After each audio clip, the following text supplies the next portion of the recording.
So hello everyone and welcome back to the Ayurvikalp YouTube family. तर आजच्या व्हिडिओमध्ये आपण एक नवीन टॉपिक घेऊन तुमच्यासमोर आलो आहोत. तर आजचा हा टॉपिक खूप इम्पॉर्टंट आहे. तो म्हणजेच की महाराष्ट्र स्टेट काउन्सिलिंग 2024 आता जे काही स्टेट काउन्सिलिंग चालू होत आहे त्याच्यामध्ये जे काही रिवाइज्ड इम्पॉर्टंट रूल्स आहेत, म्हणजे दरवर्षीप्रमाणे जे काही रूल्स असतात ते यावर्षी बदलले गेले आहेत. त्यामध्ये काही सुधारणा केल्या गेल्या आहेत. तर कोणकोणते रूल्स हे चेंज झालेले आहे, कशाप्रकारे राऊंड 1मध्ये कशाप्रकारे तुम्हाला ॲडमिशन घ्यायचं आहे, किंवा राऊंड 2चे रूल्स, राऊंड 3 आणि कॅप राऊंड जो काही असतो त्यामध्ये प्रत्येक राऊंडमध्ये कोणकोणते बदल या वर्षीच्या ॲडमिशन प्रोसेसमध्ये करण्यात आलेले आहेत, हे सगळे आपण आजच्या या व्हिडिओमध्ये बघणार आहोत. तर आजच्या व्हिडिओची सुरुवात आपण या टॉपिकपासून करूयात की कोणकोणते इम्पॉर्टंट रूल्स हे रिवाईज करण्यात आलेले आहेत.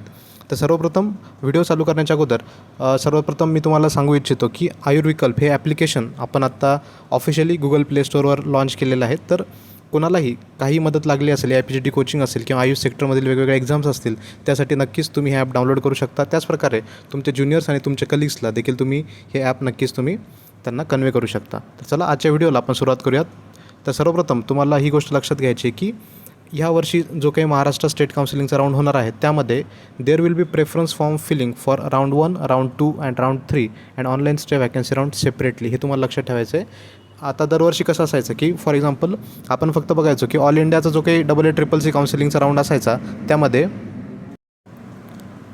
युजली सेंट्रल काउन्सिलिंगमध्ये असायचं की प्रत्येक राऊंडसाठी सेपरेट प्रेफरन्स फिलिंग. पण महाराष्ट्र स्टेटमध्ये अगोदर असं नसायचं, पण त्यांनी ह्यावर्षी हा नवीन रूल इंट्रोड्यूस केलेला आहे या ठिकाणी की प्रत्येक राऊंडसाठी नवीन प्रेफरन्स फॉर्म फिलिंग असणार आहे. म्हणजे ज्या प्रकारे सेंट्रल काउन्सिलिंगचा राऊंड 1मध्ये आपण सेपरेटली रजिस्ट्रेशन केल्यानंतर प्रेफरन्स फॉर्म पहिल्या राऊंडसाठी वेगळा भरतो, सेकंड राऊंडसाठी नवीन प्रेफरन्सेस, थर्ड राऊंडसाठी नवीन प्रेफरन्स भरतो, त्या सेम प्रकारे महाराष्ट्र स्टेटच्या काउन्सिलिंगमध्ये सुद्धा आता राऊंड 1 असेल, राऊंड 2 असेल किंवा राऊंड 3 असेल किंवा त्याही पलीकडे असणारा ऑनलाईन स्टे वॅकन्सी राऊंड असेल, या प्रत्येक राऊंडसाठी तुम्हाला नव्याने प्रेफरन्सेस आत्ता भरावे लागणार आहेत. या सगळ्या गोष्टी आपण आजच्या व्हिडिओमध्ये डिटेलमध्ये बघणारच आहोत. तर बघा, सेकंड पॉईंट आता या ठिकाणी काय की for each round candidate can fill online preference form multiple times before clicking the submit button. म्हणजे ऑब्व्हियसली की जोपर्यंत तुम्ही तुमचे चॉईसेस लॉक करत नाही तोपर्यंत तुम्ही ऑनलाईन प्रेफरन्सेस तुमचे किती वेळा चेंज करू शकता, खालीवर जे आपल्याला माहिती आहे. म्हणजे चॉईस लॉकिंग करण्याच्या अगोदर किती वेळा तुम्ही करू शकता. एकदा तुम्ही सबमिट बटन केलं, सबमिटचा अर्थ या ठिकाणी चॉईस लॉकिंग केलं की त्यानंतर तुम्हाला प्रेफरन्सेस बदलण्याची मुभा मिळणार नाही, हे तुम्हाला लक्षात घ्यायचं आहे. हा पॉईंट तर आपल्याला ऑलरेडी माहिती आहे, बिकॉज आता तुम्ही प्रत्येकानेच ऑल इंडियाचा राऊंड अटेंड केलेला आहेच. ऑलरेडी फर्स्ट राऊंडचा प्रोव्हिजनल रिझल्ट लागलेला आहे. सेकंड, त्यानंतरची गोष्ट आहे की this preferences filled for each round will be used for selection of the respective round only. आता याचा अर्थ काय की फॉर एक्झाम्पल तुम्ही पहिल्या राऊंडसाठी जे प्रेफरन्सेस भरले ते फक्त त्या राऊंडसाठीच ग्राह्य धरले जातील. सेकंड राऊंडसाठी पुन्हा नव्याने तुम्हाला नवीन प्रेफरन्सेस भरायचे आहेत. ही गोष्ट तुम्हाला लक्षात ठेवायची. म्हणजे असं नाही चालणार की तुम्ही पहिल्या राऊंडला प्रेफरन्सेस भरले होते आणि ते सेम प्रेफरन्सेस सेकंड राऊंडला तुमचे ग्राह्य धरले जाणार नाहीत. याचा अर्थ काय, प्रत्येक राऊंडसाठी तुम्हाला नव्याने प्रेफरन्सेस भरायचे आहेत, same like all India Kota. ज्या प्रकारे सेंट्रल काउन्सिलिंग तुम्ही अटेंड करता ते सेम रूल आता स्टेटमध्ये अप्लाय होत आहेत, हे लक्षात घ्यायचं तुम्हाला. यानंतरची गोष्ट ती म्हणजे की online preferences filled for online stay vacancy round will be used for the subsequent online stay vacancy round. म्हणजे आता कसं आहे की तुम्ही म्हणतात की स्टेटचा first round, second round, third round यासाठी नव्याने आपल्याला प्रेफरन्सेस भरायचे होते. परंतु जो काही स्टे वॅकन्सी राऊंड आहे, आता स्टे वॅकन्सी राऊंड एक्झॅक्ट किती होतील याची संख्या त्यांनी आत्ताच लगेच सांगितलेली नाही. पण इमॅजिन करा की स्टे वॅकन्सी राऊंड हा एक झाला आणि त्यानंतर देखील जर काही सीट व्हॅकंट राहिल्या तर सेकंड जो स्टे वॅकन्सी राऊंड असेल ना त्यासाठी नव्याने तुम्हाला प्रेफरन्स भरायची गरज राहणार नाही. तर स्टे वॅकन्सी राऊंड जो पहिला होता त्यामध्ये तुम्ही जे प्रेफरन्सेस भरले ते सेम कॅरी फॉरवर्ड होतील सेकंड स्टे वॅकन्सी राऊंडसाठी, असं त्यांचं सध्या तरी ते म्हणण्याचा उद्देश आहे.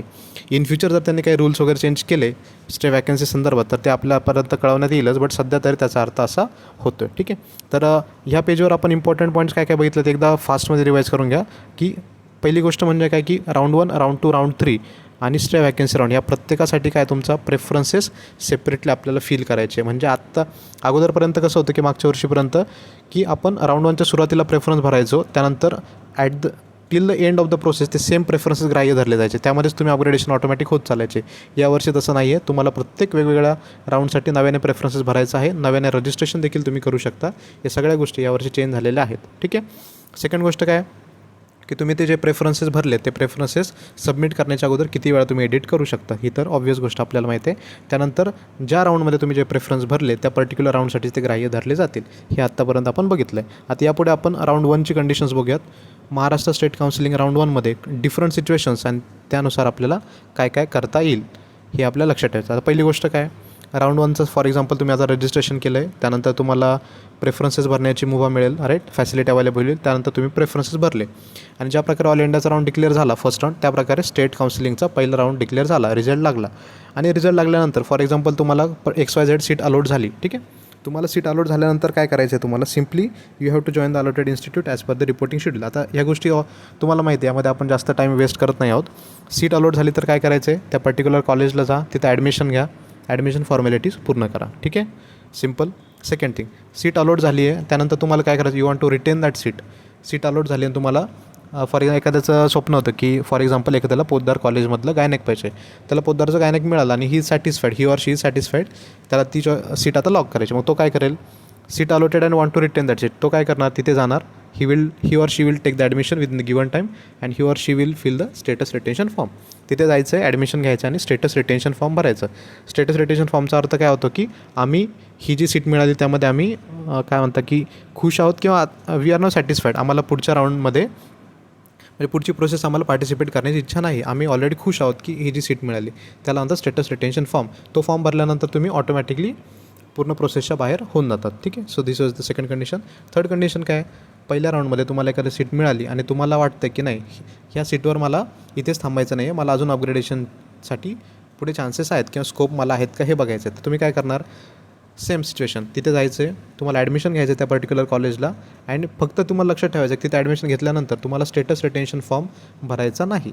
स्टेटस रिटेन्शन भरल्यावर काय होतं, तुमचं ॲडमिशन तिथे कन्फर्म होऊन तुम्ही ती थोडक्यात तुमचं ॲडमिशन तुम्ही लॉक करून त्या प्रोसेसच्या बाहेर जात. फक्त काय करायचं आहे, ॲडमिशन तिथे घ्यायचं आणि तुम्हाला काय करायचं आहे, नव्याने सेकंड राऊंडला पुन्हा प्रेफरन्सेस भरायचे. कळतं आहे, पुन्हा तुम्हाला नव्याने रजिस्ट्रेशन करायची गरज नाही. रजिस्ट्रेशन तुम्ही पहिल्या राऊंडला केलं होतं, बरोबर, पहिल्या राऊंडला तुम्ही प्रेफरन्सेस भरले, सेकंड राऊंडला फक्त नव्याने तुम्हाला प्रेफरन्सेस भरायचे आहेत, परत रजिस्ट्रेशन करण्याची गरज नाही, ही गोष्ट लक्षात घ्या, बरोबर. तर आता हे सेम ऑल इंडियासारखंच होते, म्हणजे सध्या की तुम्हाला फक्त कसं होतं की ऑल इंडियामध्ये तुम्हाला विलिंग फॉर अपग्रेडेशनचा फॉर्म असायचा, या ठिकाणी कदाचित तो असेल पण त्यांनी ब्रॉचरमध्ये ते मेन्शन केलेलं नाही.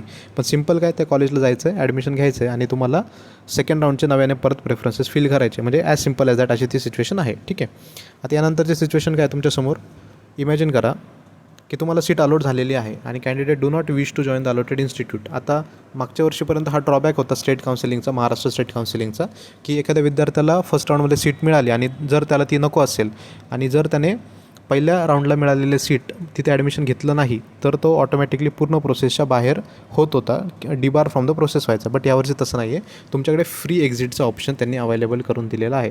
ही खूप मोठी बातमी आहे तुमच्यासाठी, हे लक्षात घ्या, थोडं काळजीपूर्वक व्हिडिओ बघा.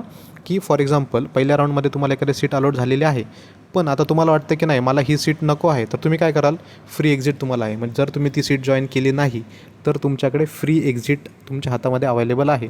म्हणजे तुम्ही तुमचा सिक्युरिटी डिपॉझिट जप्त न होता सेकंड राऊंडसाठी सुद्धा इलिजिबल आहात. ही खूप मोठी तुमच्यासाठी चांगली बातमी आहे, कारण खूप लोकांनी आता ऑल इंडिया राऊंड्समध्ये देखील ॲडमिशन घेतले सेंट्रलसाठी, बरोबर. त्यामुळे ही तुमच्यासाठी खूप मोठी उपलब्धी आहे, हे तुम्ही लक्षात घ्यायला हवं. नेक्स्ट काय आहे बघा, for example seat allotted and candidate took admission in particular college but now candidate wish to resign. आता ही देखील कंडिशन खूप ठिकाणी उद्भवू शकते, कळतं आहे. वरची आपण सिच्युएशन काय बघितली होती की सीट मिळाली होती पण त्याला ॲडमिशन घ्यायचं नाही, मग तो काय केलं, त्याने तो ॲडमिशनला गेलाच नाही, त्याने घर बसल्याच काय केलं की मला ती सीट नको आहे, त्याला आपण काय म्हणतो फ्री एक्झिट, ते केली. पण सेकंड सिच्युएशन काय, त्याला सीट मिळाली, तो किंवा ती फॉर एक्झाम्पल पर्टिक्युलर कॉलेजला गेला, तिथे ॲडमिशन त्याने घेतलं, परत तो घरी आला, नंतर त्याला वाटतं की मला ते कॉलेज नको आहे, मला ते ॲडमिशन कॅन्सल करायचं आहे. ठीक आहे, तो परत त्या कॉलेजला गेला, त्याचे डॉक्युमेंट्स वगैरे त्याने परत आणले, ॲडमिशन कॅन्सल केलं, मग तो सेकंड राऊंडला इलिजिबल असेल का, हो तो इलिजिबल असेल, त्याला तरी फ्री एक्झिट आहे. पण केव्हापर्यंत तुम्हाला ॲडमिशन कॅन्सल करायचं आहे, फर्स्ट राऊंडचं तुमची लिस्ट लागल्यानंतर तुम्हाला ते एक पर्टिक्युलर डेट देतात. फॉर एक्झाम्पल ह्या पर्टिक्युलर डेटपर्यंत जाऊन तुम्हाला कॉलेजला ॲडमिशन घ्यायचं आहे. त्या तारखेच्या अगोदर जर त्याने परत जाऊन तिथे ॲडमिशन कॅन्सल करून जर तो घरी आला, then he or she is eligible for the next subsequent round. कळालं आहे तुम्हाला? कळालं नसेल तर व्हिडिओ परत मागे घेऊन पुन्हा एकदा रिप्लेमध्ये ऐका, ह्या कंडिशन्स तुम्हाला कळतील. ठीक आहे, आणि हे जे काही फोटोज आहेत ते मी इंस्टाग्रामच्या आपल्या पेजवर पुन्हा तुमच्यासाठी टाकेल की तुम्ही वाचून तुमच्यासाठी गोष्टी समजू शकेल किंवा तुम्ही स्क्रीनशॉट देखील घेऊ शकता.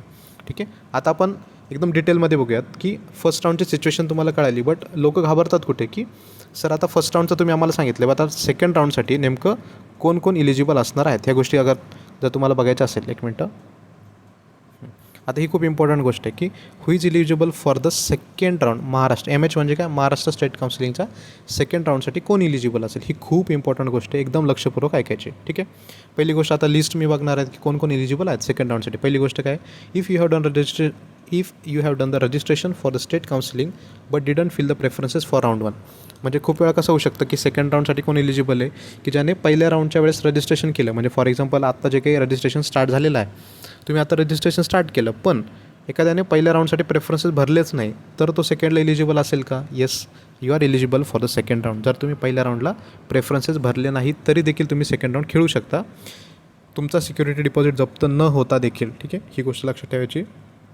सेकंड म्हणजे पहिल्या राऊंडमध्ये तुमचं सिक्युरिटी डिपॉझिट कुठेच जात नाही. ज्या प्रकारे ऑल इंडियामध्ये फ्री एक्झिट होता तसंच आता स्टेटला देखील फ्री एक्झिट ऑप्शन तुम्हाला देण्यात आलेलं आहे हे लक्षात ठेवा. सेकंड गोष्ट अजून कोण कोण इलिजिबल सेकंड राऊंडला registered candidate who participated in round 1 but did not get any seat allotted. हे तर ऑब्वियस आहे की तुम्ही पहिल्या राऊंडला आता सीट्स भरल्या म्हणजे प्रेफरन्सेस भरले पण पहिल्या राऊंडचा रिझल्ट लागल्यानंतर तुम्हाला कोणती सीट मिळाली नाही. तुम्ही सेकंड राऊंडसाठी इलिजिबल आहात का. नक्कीच तुम्ही इलिजिबल आहात कारण तुम्हाला पहिल्या राऊंडला कोणतीही सीट मिळालेली नव्हती ठीक आहे. नेक्स्ट कंडिशन काय आहे registered candidates whose seat allotted in the round 1 got cancel during the document verification. खूप वेळा कसं होऊ शकतं राऊंड 1मध्ये एखाद्याला सीट मिळाली पण तो एखाद्या पर्टिक्युलर कॉलेजला गेला ते डॉक्युमेंट व्हेरिफिकेशन केलं आणि त्याचे डॉक्युमेंट्स असं सापडलं की याने काहीतरी चुकीची माहिती दिली होती किंवा कास्ट सर्टिफिकेट चुकीचं आहे कास्ट व्हॅलिडिटी चुकीची आहे किंवा काही डॉक्युमेंट त्याच्याकडे नाही आहेत. मग त्याचं ॲडमिशन काय झालं ते कॉलेज म्हटलं की तुझं ॲडमिशन आम्हाला कॅन्सल करावं लागेल किंवा त्यांनी डॉक्युमेंटची पूर्तता न केल्यामुळे त्याचं ॲडमिशन कॅन्सल केलं फॉर एक्झाम्पल तर तो इलिजिबल आहे का. येस तरी तो सेकंड राऊंड इलिजिबल आहे. केव्हा जर त्याने ती डॉक्युमेंटची जी काही कमतरता त्याच्याकडे होती ती पूर्तता पुन्हा जर त्याने केली तर तो सेकंड राऊंडसाठी इलिजिबल ठरतो किंवा ज्या काही डॉक्युमेंट्समध्ये त्रुटी होत्या त्या त्रुटी जर त्याने भरून काढल्या तर तो सेकंड राऊंडसाठी पुन्हा नव्याने इलिजिबल असतो. हे तुम्हाला लक्षात घ्यायचं आहे ठीक आहे. नेक्स्ट कंडिशन काय candidate who have joined at the allotted institute during the joining period of round 1 of allotment and did not fill the status retention form. Obvious आहे की फॉर एक्झाम्पल आता फर्स्ट राऊंडमध्ये एखाद्याला सीट मिळाली होती त्यानंतर त्याने तिथे जाऊन ॲडमिशन घेतलं पण त्याने काय केलं तिथे स्टेटस रिटेन्शन फॉर्म भरला नाही. स्टेटस रिटेन्शन भरला नाही म्हणजे काय he is willing for upgradation right म्हणजे तो सुद्धा सेकंड राऊंडसाठी इलिजिबल ठरतो. नेक्स्ट कंडिशन काय candidate who does not join the allotted seat during the round 1.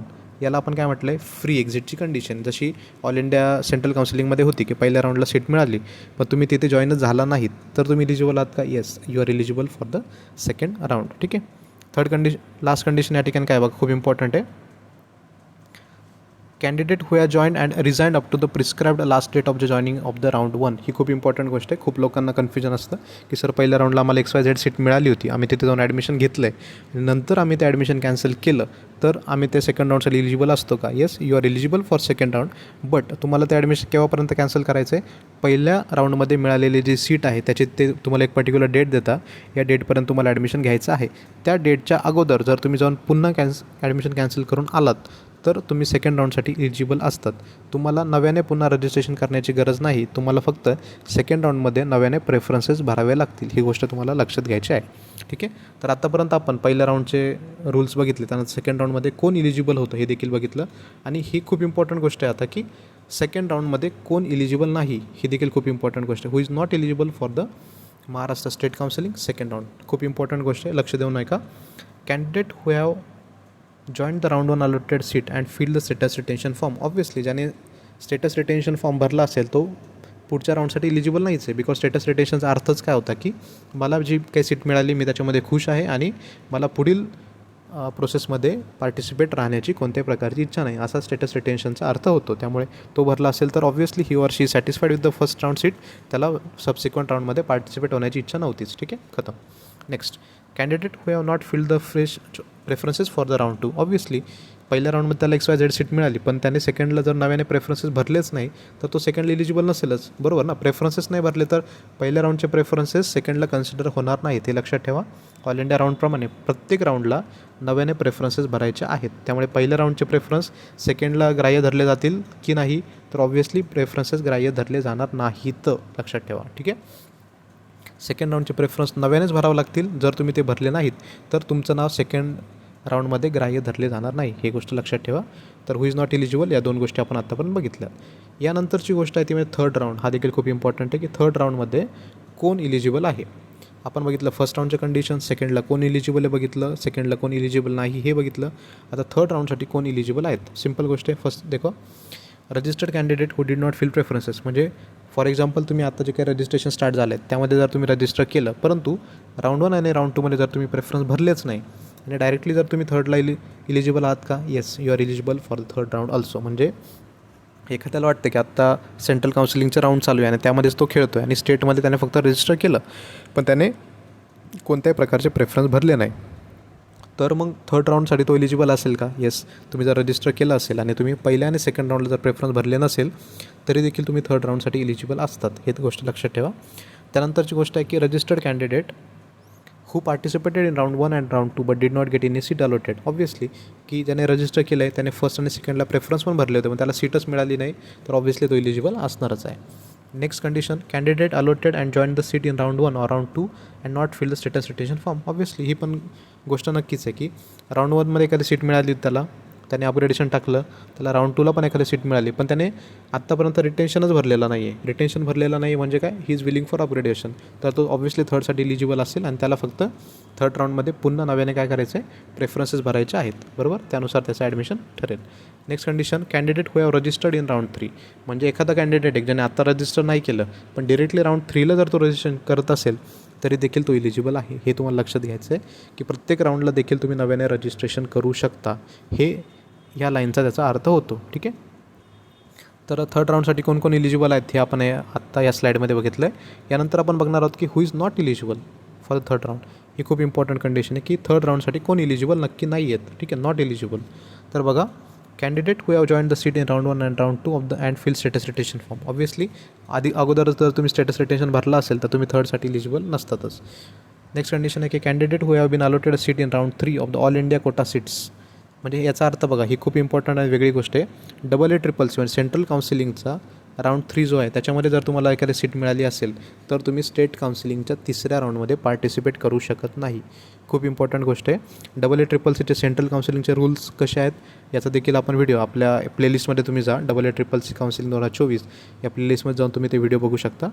तर जर तुम्हाला तिकडे राऊंड 3मध्ये म्हणजे सेंट्रल काउन्सिलिंगच्या राऊंड 3मध्ये जर एखादी सीट मिळाली असेल तर तुम्ही स्टेटच्या थर्ड राऊंडसाठी इलिजिबल नाही आहात. कारण तुम्हाला ऑलरेडी माहिती आहे की सेंट्रल काउन्सिलिंगच्या थर्डमध्ये तुम्हाला सीट मिळाली म्हणजे तुम्ही ऑटोमॅटिकली बाकी सर्व प्रोसेसमधून बाहेर पडता. ठीक आहे, तर ही कंडिशन इथे मेन्शन आहे. त्यानंतर आहे की round 2 all India quota seats of the state CET.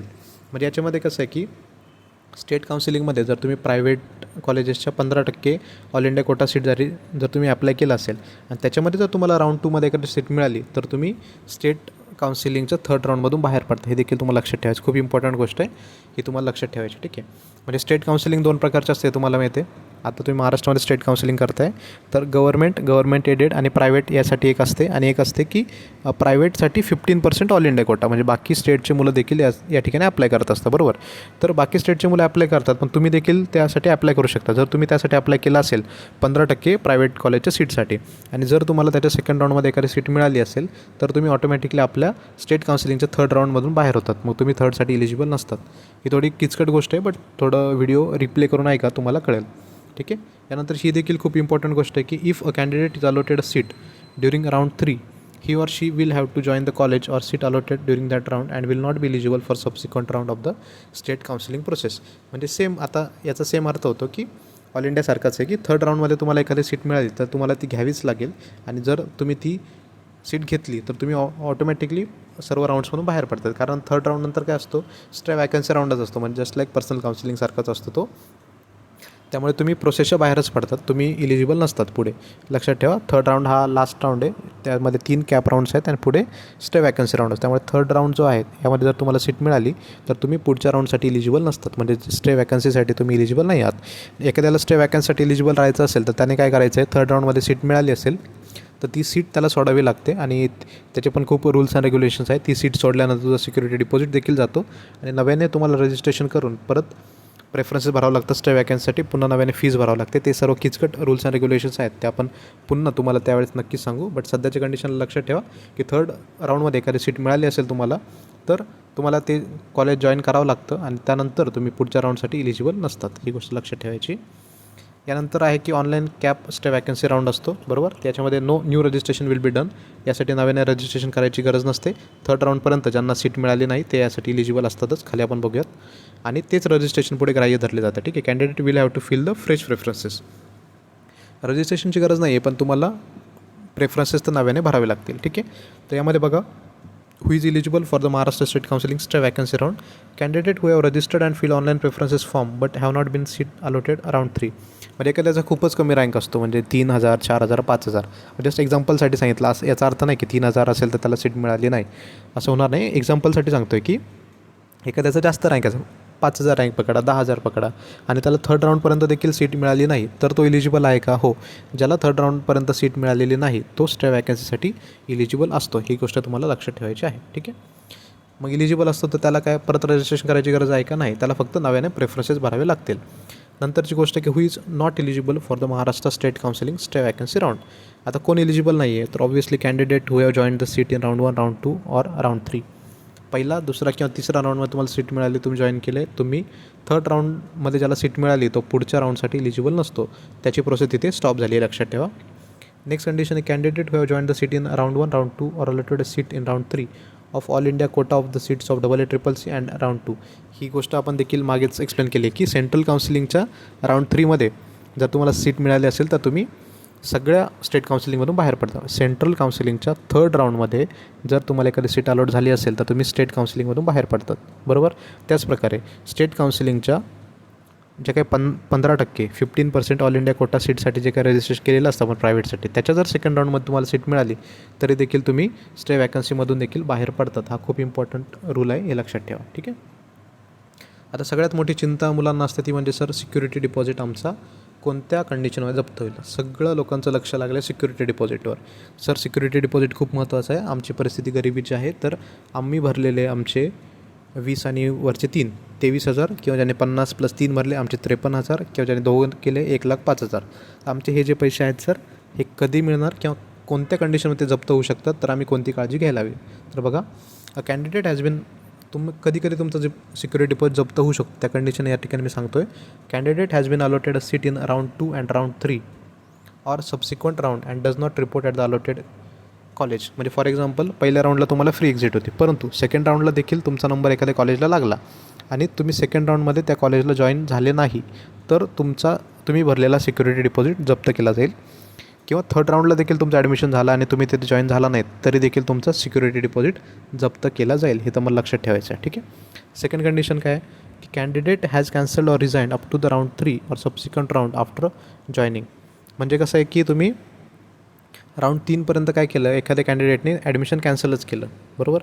किंवा त्यानंतर देखील तुम्ही जॉईनिंग केल्यानंतर देखील ॲडमिशन कॅन्सल केलं तरी देखील तुमचा सिक्युरिटी डिपॉझिट जप्त होऊ शकतो. किंवा एखाद्याने स्टेटस रिटेन्शन भरला होता पहिल्या राऊंडमध्ये आणि नंतर दुसरा तिसरा राऊंड झाल्यानंतर ॲडमिशन कॅन्सल केलं तरी त्याचं सिक्युरिटी डिपॉझिट काय होईल, जप्त होणार आहे. If admission get cancel due to any reason. म्हणजे पहिल्या राऊंडला त्याला ॲडमिशन झालं होतं, सगळं झालं, आणि अचानक काही रिझन असेल, म्हणजे डॉक्युमेंट व्हेरिफिकेशन किंवा कोणत्या कारणांमुळे जर त्याचं ॲडमिशन कॅन्सल झालं तर त्याचा सिक्युरिटी डिपॉझिट जप्त होणार आहे, हे लक्षात ठेवा, ठीक आहे.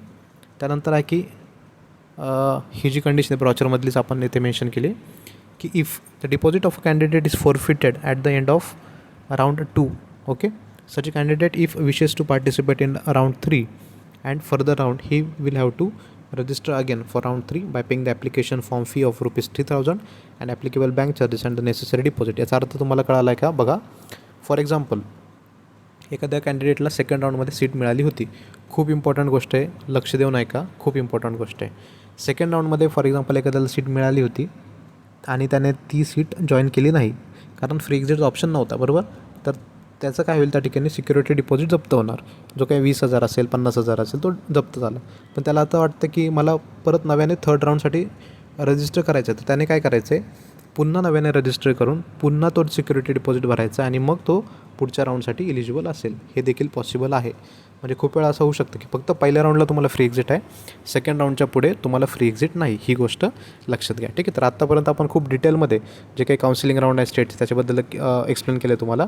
याही पलीकडे कोणत्या प्रकारे फीज वगैरे तुम्हाला भरायची आहे, स्टेट राऊंडसाठी फीज काय असतील, ऑल इंडिया कोटासाठी फीज काय असतील आणि स्टेट राऊंड आणि ऑल इंडिया सेंट्रल काउन्सिलिंगचं राऊंड या ठिकाणी कसं मॅनेज करावं हे देखील तुम्हाला कन्फ्युजन आहे. त्याबद्दल आपण एक नवीन व्हिडिओ घेऊन त्यामध्ये आपण सर्व गोष्टी तुम्हाला एक्सप्लेन करत आहोत.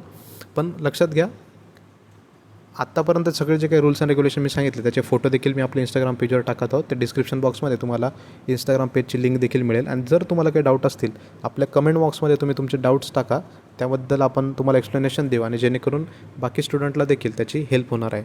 ठीक आहे. तर आत्तापर्यंत जर तुम्ही आयुर्विकल्प ॲप डाउनलोड केलेलं नसेल तर आयुर्विकल्प ॲप आत्ताच डाउनलोड करा. आणि जर तुम्हाला आपल्या चॅनल थ्रू फायदा होत असेल तर तुमच्या ज्युनियर्स, तुमचे काही कलिग्स असतील किंवा तुमचे फ्रेंड्स असतील त्यांना नक्कीच या व्हिडिओची लिंक देखील शेअर करा आणि आपल्या चॅनलला सबस्क्राईब करायला विसरू नका.